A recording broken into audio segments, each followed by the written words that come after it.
Quero falar com você hoje. O tema da palavra que eu coloquei aqui é uma coisa. Só isso, só, uma coisa. Eu até achei assim, nossa, só isso, uma coisa. Mas é uma coisa muito importante, uma coisa muito preciosa. E nós começamos o culto aqui, eu ainda tinha dúvida ainda se realmente... Porque quando a gente vai fazer uma palavra, confessar para vocês, né? Não sei se o presbítero esse ano, às vezes ele passa por isso. Você faz a palavra, sente que a palavra é de Deus, mas você ainda fica com dúvida. Fala assim, Senhor, é isso mesmo que o Senhor quer? É isso que o Senhor quer que fala para a tua igreja? Aí você fica até na hora, não, é isso mesmo. Porque não mudou, não sugeriu nada, não tocou nada no coração. E Deus me trouxe essa palavra em um devocional que eu estava fazendo. Uma coisa você já deve imaginar o que é. Estar na presença do Senhor, estar presente ao Senhor. E o texto que eu queria ler com você é Salmos 27, de número 27, e o versículo 5, versículo 4, perdão.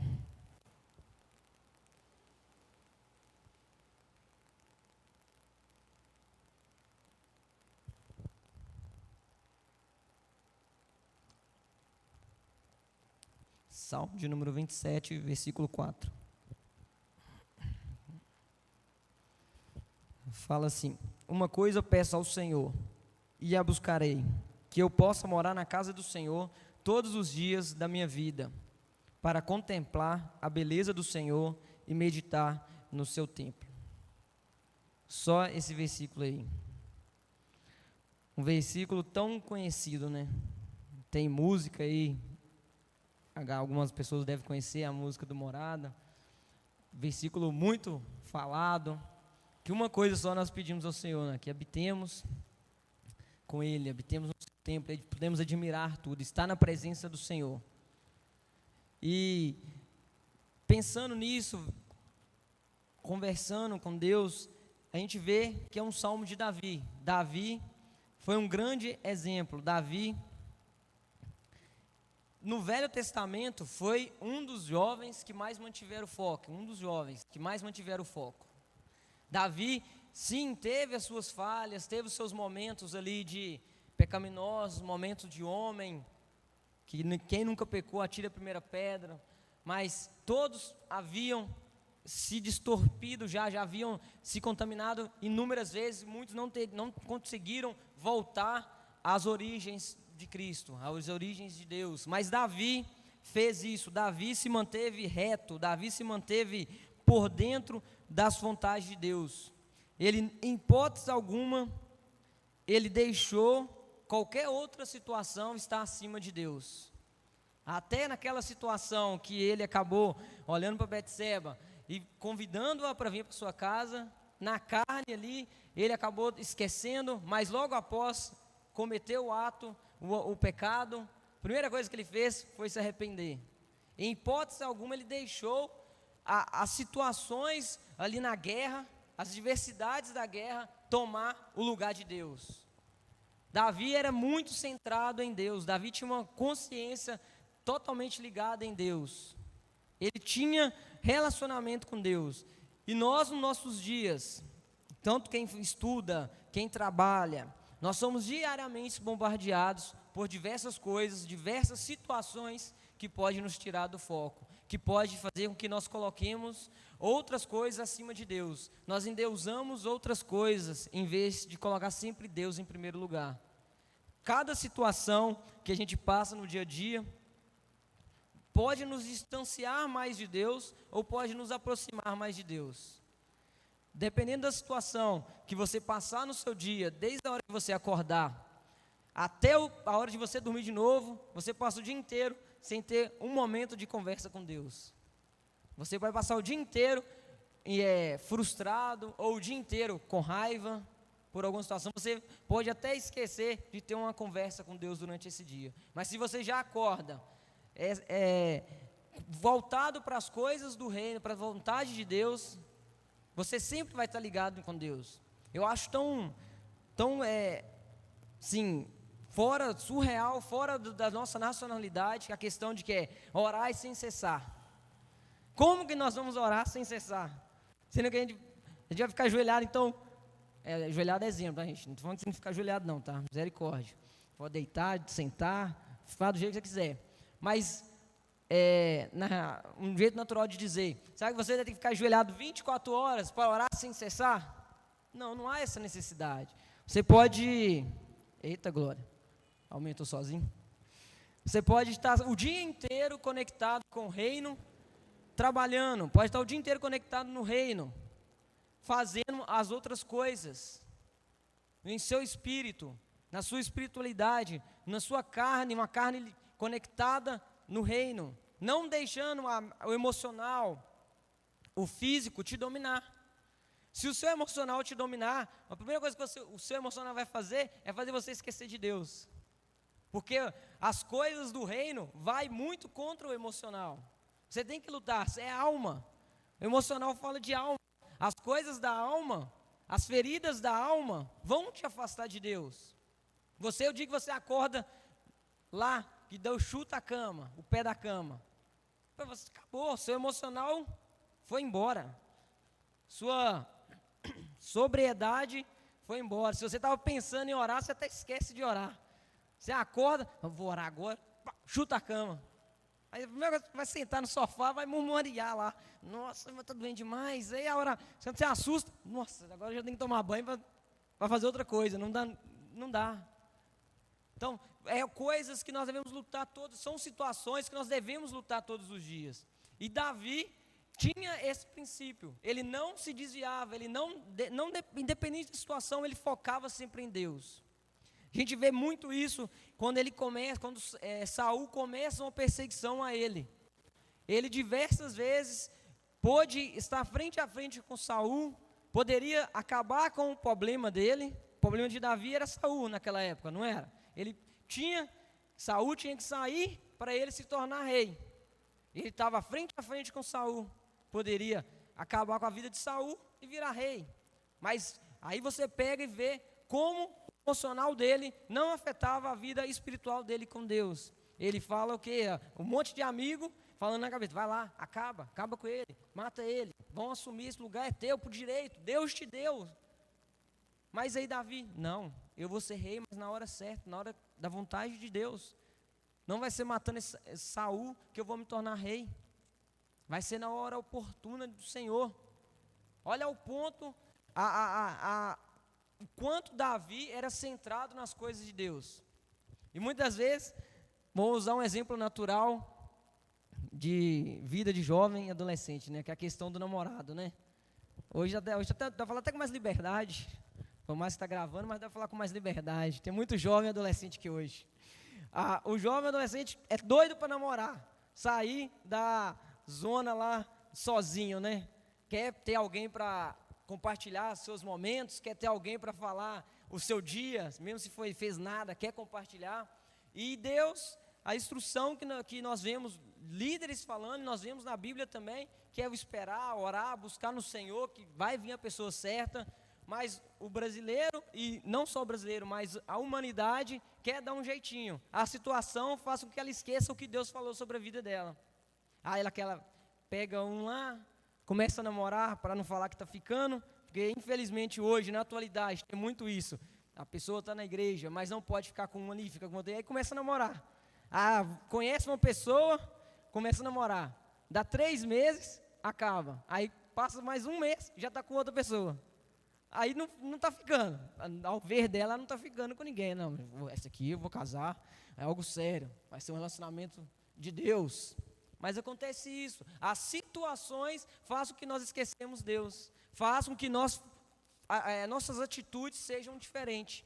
Aí nós podemos ver inúmeras pessoas que vivem assim, sofrendo, que colocam Deus primeiramente em cima, aí depende da situação, coloca Deus embaixo. Aí vive uma roda gigante. É Deus em cima, depois Deus está embaixo. Não dá para viver assim hoje, não dá para viver assim nesses dias. Se nós entendermos que Deus é Deus sempre, que Deus é Deus quando eu estou alegre, é Deus quando eu estou triste, é Deus quando eu estou com problema, é Deus quando eu estou com muito recurso, quando eu estou sem recurso nenhum, é Deus do mesmo modo, não muda, o Deus não vai mudar. Deus já nos entregou tudo. Deus já nos entregou as chaves lá da conferência em novembro. Deus já nos entregou. O que a gente tem feito com essas chaves? Onde estão as chaves nos dias atuais? Hoje? Será que a gente está com essa chave da autoridade ainda? Com a chave da sabedoria? Será que a gente está sendo sábio? Davi executava muito bem aquilo que ele tinha de melhor na vida dele, que era Deus. Deus era o centro de tudo na vida de Davi. Gente, Davi é um dos maiores exemplos. Se a gente não focar em Deus no nosso dia a dia, se as situações do dia a dia nos atrapalhar, nós não vamos ter relacionamento com Deus. E hoje, a gente precisa nos relacionar com Deus. Nos dias de hoje, nós possuímos coisas em comum com Davi, você sabe? Muitas coisas em comum com Davi. Davi, ele tropeçava, assim como nós tropeçamos. Davi chorava, assim como nós choramos. Davi tinha dia que ele acordava, falava assim, não, hoje eu estou muito mal. Só eu que acordo assim. Tem dia que a sua semana começa na segunda-feira, sua segunda-feira já começa ruim, aí começa a melhorar, depois vai só desandando. Aí parece que nós vamos ficar brincando que eu vou entrar na depressão. Davi passava por isso também, gente. Davi acordava, tinha dia que muito mal-humorado, creio eu. O dia que ele acordou, não foi um dia muito bom. Ele olhou pela janela e você sabe o que aconteceu. Teve que acontecer algo pior. Se a gente não mantiver o nosso foco em Deus, um pouquinho nós vamos deslizar. Um pouquinho a gente vai sair. É a mesma, usando uma figuração, um trem, um pouco que ele desvia do trilho, ele capota e puxa fileiras atrás dele. Puxa um monte de vagão. Não é o problema às vezes que é que a gente pensa, não, o que eu vou errar aqui vai ficar só para mim. Eu vou errar, vai acontecer comigo. Não, não vai. O pecado de Davi, a falha de Davi, mesmo sendo um homem segundo o coração de Deus, aquele adultério carregou ele o resto da vida. Os filhos dele foram a história toda que você sabe. Irmão acabou estrupando a irmã. Um mata o outro. E aí vai aquela confusão toda, a família toda desestruturada. O nosso problema é, às vezes, pensar isso. Não, o que eu fazer, o problema vai ser só meu. Não. Um dia você vai ter filho. Um dia você vai ter uma esposa. Isso vai acarretando, vai acumulando, vai indo geração a geração. Se você não quebrar, se você não mudar a sua postura, se você não mudar as suas atitudes. Mesmo assim, Davi era chamado de um homem segundo o coração de Deus, pois era um homem de oração e que buscava a Deus de forma sincera. Davi era chamado o homem segundo o coração de Deus. Antes demorava 4 dias para a voz sumir, hoje está demorando 1. Não estou entendendo não. É laço. Não, estou brincando, rapaz. Antes demorava 4 dias, era a campa, 4 dias direto e a voz sumia. Agora só aqui 30 minutos a voz já está sumindo. E por que Davi era chamado um homem segundo o coração de Deus? Por causa do seu relacionamento, por causa da sua entrega a Deus. Imagina, da mesma forma que quando Jesus foi batizado, a voz do Espírito falou, a voz de Deus falou no céu, este é meu filho amado. Ninguém completou, tá bem? Vamos de novo. Este é meu filho amado. Amém. Aí a gente vê Deus falando com Davi, homem segundo o coração de Deus. Este é o homem segundo o meu coração. Olha como é que tem uma relação, como tem uma aproximação. Davi tinha intimidade, Davi tinha relacionamento com Deus. Jesus no Novo Testamento tinha intimidade, tinha relacionamento com o Pai. Então, se a gente quiser ser definitivamente chamados de homens e mulheres segundo o coração de Deus e filhos amados de Deus, nós precisamos ter relacionamento. Sem relacionamento isso não vai acontecer. Sem entrega isso não vai acontecer. Se o pai não recebe afeto, carinho, se o filho não chama o pai de pai, não vai ter relacionamento. Vai ficar algo frio, vai ficar algo vai ter só espaço, não vai ter junção. E Deus nos criou para esse relacionamento. Deus fez cada um de nós com a intenção de que nós relacionássemos com Ele. Para a gente poder ser chamado de homens e mulheres segundo o coração de Deus. Ou você não quer ser chamado? Você quer apenas ser um irmão de igreja, vir aos cultos, aceitar Jesus e viver sua salvação, sem viver as boas coisas que o Pai nos favorece. São coisas que nós vemos muitas pessoas aí fora vivendo. Tem pessoas que só vão aos cultos, só vão às reuniões, mas não estão vivendo de verdade tudo aquilo que Deus tem para elas. E Deus separou esse culto das 17 horas para cada um de nós que somos jovens, adolescentes, cada um que quiser estar aqui na tarde das 17 horas. É um culto voltado para viver algo novo. É um culto para viver experiências novas, viver momentos de filho com pai. Muitas vezes na nossa casa, nós ficamos privados. Ah, meu pai está aqui, minha mãe está ali, não dá para mim chorar, não dá para mim fazer isso, não dá para aquilo outro. Aproveite, abrace essa oportunidade que Deus te dá. São poucas horas. Você fica aqui de 5 até 6, 6h15, 6h20, para entregar o seu coração para Deus. Para uma vez, um domingo, 3, 4 domingos às vezes no mês, quando você vir em todos serão 4. Mas é pouco tempo para a gente entregar o nosso coração para Deus, se você deixar para fazer só aqui.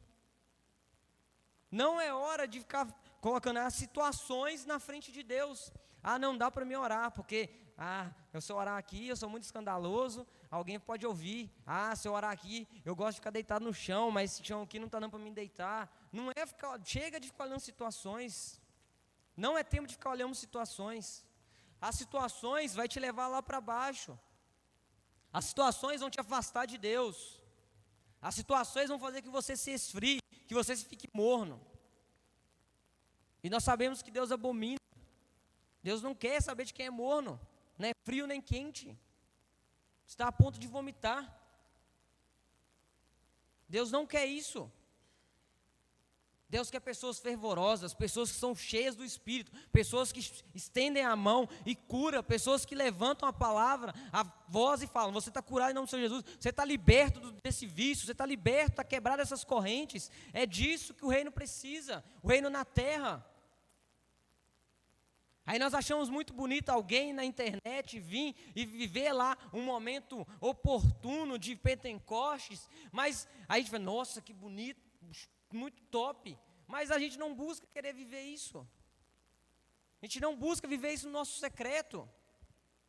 Para ele chegar lá e fazer isso, ele buscou muito no secreto. Avivamento é algo que vai gerar através de nós. É viver algo sobrenatural, mas partindo de nós. Não tem como eu querer mudar tudo se eu mesmo não mudar. E nós falamos sempre em questão, como nós somos igreja em célula, nós falamos: não, nossa célula tem que estar sempre cheia, nossas células precisam ser cheias, ser células avivadas. Mas será que nós estamos fazendo como merecer a célula avivada, a célula cheia? Falamos hoje pela manhã no Viva Academy dos teens sobre raízes, solo. Uma planta de determinado solo, ela pode dar inúmeros frutos, mas para ela dar frutos, dependendo do solo que ela estiver, se for um solo mais seco, vai ter que jogar muita água nela. Se for um solo mais úmido, que ela já vai dar fruto natural. Então a gente precisa sempre estar regando. Para dar resultado, a gente precisa fazer acontecer, a gente precisa colocar a mão na massa. Vou dar outro exemplo natural. O cabelo do presídio esse ano está ali todo bonito ali, mas para mim chegar àquele ponto de deixar o cabelo todo bonito, eu tive que fazer muito curso, muita aula, tive que ver muito vídeo. Um exemplo mais natural que vocês podem ver. E também fazer um marketing, né? Então a gente precisa viver isso. Mas afinal, qual era o segredo de Davi para ter tamanha paixão para com o Senhor? Qual era Pensa aí enquanto eu tomo um gole de água aqui.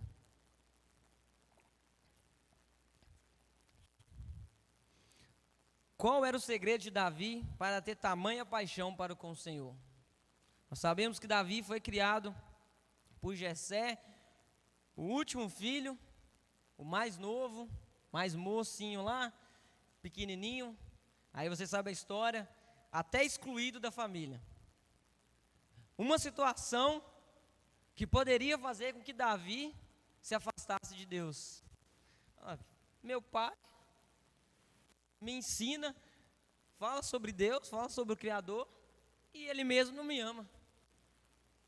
Me coloca lá em último lugar, me deixa perdido aqui no meio do pasto aqui, cuidando de ovelha. E meus irmãos, que são maiores e mais fortes, fica lá, um vai para a guerra, o outro vai para aquilo, fica tomando conta das coisas boas. Pensa se Davi fosse olhar a situação, ele ia para viver na perdição. Porque meu pai prega o pai celestial, pega o pai divino, mas o meu pai natural não é um pai presente, não é um pai tão bom. Mas Davi tinha confiança em Deus. A confiança de Davi em Deus era grande. Nós sabemos que no Velho Testamento lá, nós estamos falando de Davi, Davi não enxergava Deus fisicamente e também não ouvia sua voz de forma audível. Ele não ouvia. Deus não vinha, assim como ele vinha no Éden. Ele não vinha até Davi. Fala, ei filho, como é que foi o dia? Deus fazia isso com Adão. Com Davi, Deus não fazia. Ele não enxergava. Ele não via. Nem a única palavra que tinha sobre a vida de Davi é que um dia ele ia ser rei. O profeta Samuel veio, entregou aquilo para ele. Um ex que te digo que tu vai ser rei sobre a terra de Israel e vai governar. Então ele tinha confiança em Deus. A nossa confiança tem que ser como a de Davi. Porque alguém aqui já viu Deus, já viu a face de Deus? Alguém aqui já ouviu a voz de Deus de forma audível? A gente precisa confiar, só confiando em Deus. Outra coisa, ele conseguia se relacionar com o Criador através das Escrituras, a quem servia independentemente das circunstâncias ao seu redor, do medo, das angústias e das coisas que davam errado. Davi conversava com Deus da mesma forma que nós conversamos hoje, através da palavra, através do livro que foi escrito por nós. Ali já tinha os manuscritos pronto lá, as leis, os sacerdotes já estavam escrevendo algumas coisas.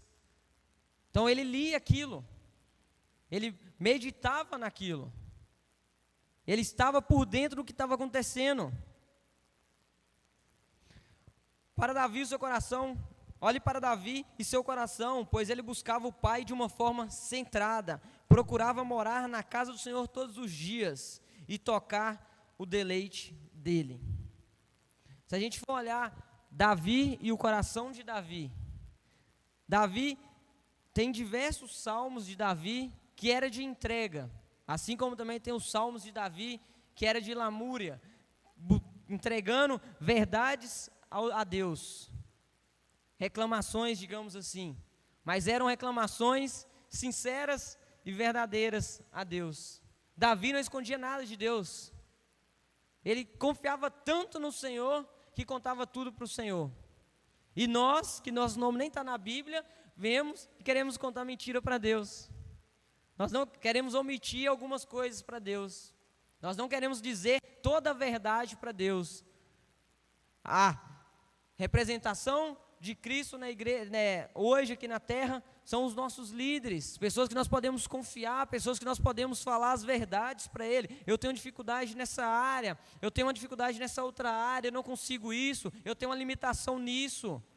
Então a gente precisa ter essa ligação, ter essa conversa, ter essa interação para viver um reino de verdade, viver princípios bíblicos, ter confiança, ter relacionamento. Davi tinha um grande amor por Deus, um amor sobrenatural, um amor, uma essência de amor, daquele primeiro amor, um primeiro amor que você sente por algo que você compra de novo, um celular novo, você fica com tanto zelo por ele, você não quer perder aquilo por nada, toda hora você está com ele na mão, toda hora você está com ele limpando. Imagina se você tivesse esse zelo pelos princípios de Deus. Você não ia aceitar nada que fosse contra os princípios de Deus. Você não ia aceitar nada que fosse contra a verdade do reino. E nós vivemos abrindo muito espaço para as coisas. A nossa geração vive isso. Nós, a última geração, estamos vivendo dias esquisitos, dias terríveis. E o que a gente tem feito para isso? Será que a gente tem entrado, aceitado, permitido que isso contamine a nossa mente? Ou o nosso temor, a nossa confiança em Deus está acima de tudo? Nossa confiança tem que estar acima de tudo. Não se contente com um relacionamento raso em Deus, se entregue para viver algo profundo com Ele. Deus quer viver algo profundo com você, mas você quer viver algo profundo com Deus? É muito aquela questão de, uma pessoa quer muito aproximar de você, mas você acha ela chata e não quer aproximar com ela, na questão natural. Só que no decorrer, aquela pessoa chata faz muito por você. Aquela pessoa chata te surpreende no natural. Deus não é chato, mas Deus é uma pessoa, um ser que precisa de ter relacionamento conosco. Nós precisamos nos relacionar com Deus, nós precisamos criar no nosso coração o anseio por uma busca diária ao Senhor. Não é só um movimentinho durante a semana, não é só algo durante um culto, algo na nossa casa, numa célula, é todos os dias. Será que às vezes que nós levantamos, em vez de, a primeira coisa que nós fazemos, pegar um celular e olhar a hora, e desbloquear ele, e entrar na internet, se nós trocarmos por olhar a hora, pegar a Bíblia e ler a palavra de Deus, não vai ser melhor a nossa vida? Não vai ser muito melhor? Ou ler um bom livro. O ano começou agora, a melhor oportunidade de você estudar, de você aprofundar, de você aproximar em Deus é agora. Enquanto o mundo lá fora está se organizando ainda, digamos assim, o ditado popular, né? Só começa depois do carnaval. Então, eu até brinquei com alguém, falei, então esse ano, o ano vai começar quando? Porque não vai ter.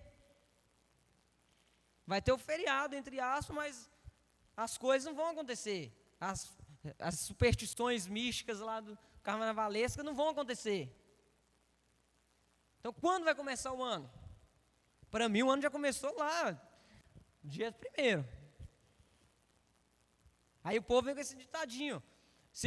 Nós não podemos viver isso. Não, vou esperar passar janeiro, eu estou de férias ainda. Vou passar fevereiro, que ainda tem um pedacinho de férias ainda em fevereiro, né? A aula vai começar só lá. Mais para frente, aí depois eu começo a movimentar mais a minha vida espiritual, começo a fazer um jejum. Não, jejum, vou esperar começar o jejum de Daniel, né? Que aí eu faço jejum nesse mês aí, vai ser 21 dias, mas eu já fiz do ano inteiro. Mas não vamos ser assim não, pela misericórdia, por amor a Deus. Vamos aprofundar, decidir aprofundar. Ezequiel capítulo 47, versículo 3 ao 5. Quero ler com você aqui, já caminhando para o final.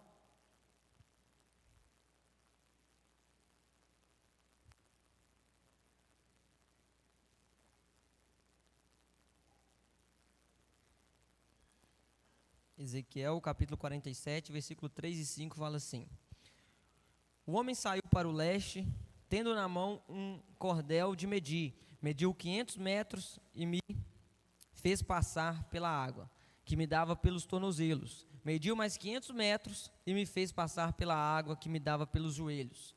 Mediu mais 500 metros e me fez passar pela água, que agora me dava pela cintura. Mediu ainda outros 500 metros e eram já um rio, que eu não podia atravessar, porque as águas tinham crescido. Eram águas em que se podiam nadar. um rio pela qual não se podia passar andando. Só até aí por enquanto. Aí a gente vê, aqui no início do versículo tem um subtítulo que é as águas que saem do templo. As águas que saem do templo, que saem diretamente do trono de Deus. E Davi, na sua oração, em Salmo, o que ele pede ao Senhor? Uma coisa eu peço ao Senhor, e eu buscarei que eu possa morar na casa do Senhor todos os dias da minha vida, para contemplar a beleza do Senhor e meditar no seu templo. Existe um rio, existe uma água pequena que molha os seus tornozelos, que molha o seu joelho, que molha a sua cintura. E uma que você não pode passar de forma nenhuma, só nadando. Davi, esperto, pediu para habitar lá. E habitar, contemplar a beleza do Senhor e meditar no templo. E nós, nessa tarde, queremos pedir ao Senhor que nós possamos entrar nessa água e possamos afundar, mergulhar nessa água. Nós não queremos sair dessa água. Aí Ezequiel também fala que é uma torrente de água que purificadora e que nos inunda, para que a gente possa entrar cada vez mais fundo no relacionamento com Deus. Quando vem uma onda, a onda sai arrastando tudo. Ela vai vir, vai bater com tanta força, se você estiver à beira do mar, vai bater com tanta força na sua perna que vai te jogar para trás e você vai cair. Essa água que vem do trono de Deus quer fazer isso com você, quer te derrubar. Por mais que você está sendo resistente, você não, eu não vou cair, não vou mergulhar. Eu já estou bom aqui nesse nível aqui. Eu já dei o exemplo das águas do Caribe. Pretendo ir um dia em nome do Senhor Jesus. A gente está aqui, ó, a água clarinha. Você já vê aquela beleza toda. Mas se você pegar um equipamento, se você falar, não, eu quero conhecer mais, eu quero me aprofundar mais nesse rio aí, nesse mar, você vai encontrar coisas muito mais bonitas. A vida com Deus é desse mesmo jeito, dessa mesma forma. É muito bonito você olhar de cima. É muito bonito você olhar na internet e ver inúmeras igrejas fazendo culto ao vivo, lá com 300, 500, 1.000, 300 mil pessoas. Muito bonito. Mas é mais bonito ainda você fazer parte de uma igreja que vai ter 300 mil. Que você vai fazer parte de uma igreja que vai ter 400 mil. Que vai fazer parte de uma igreja que dominou a cidade. É muito melhor. Mas isso tudo parte da nossa vida. Será que nós estamos querendo molhar só um pé, um pouco? Não, vou molhar só meu pé, tá bom. Eu não vou jejuar, não vou orar muito. Eu oro aqui na minha casa na hora de dormir, quando eu acordo. Tá bom. Não, aí eu já quero molhar meu joelho. Eu vou fazer um jejum uma vez na semana. Vou meditar na palavra. Eu vou ao culto. Não, eu quero molhar minha cintura. Aí você já ora 3 vezes na semana. Já lê a Bíblia 3 vezes na semana. Já jejua 3 vezes na semana também. E aí vai vir ao culto. Ou você quer uma pessoa, não, eu vou afundar nisso. Vai ter o curso agora? Estou entrando no curso. Vai ter uma célula? Estou indo nessa célula. Vai fazer isso? Estou indo também. Vamos embora, o que der eu vou fazer. Eu quero viver o sobrenatural de Deus. Eu não quero ver para só as pessoas curando os enfermos. Eu quero curar um enfermo, eu quero ter essa oportunidade. Eu quero estender a minha mão e transmitir unção para a vida das pessoas. Eu não quero receber unção das pessoas, eu quero transmitir. É mudar nosso pensamento, mudar a nossa forma de pensar. A gente pensa muito pequeno nas coisas naturais, a gente está andando pensando muito pequeno nas coisas do reino.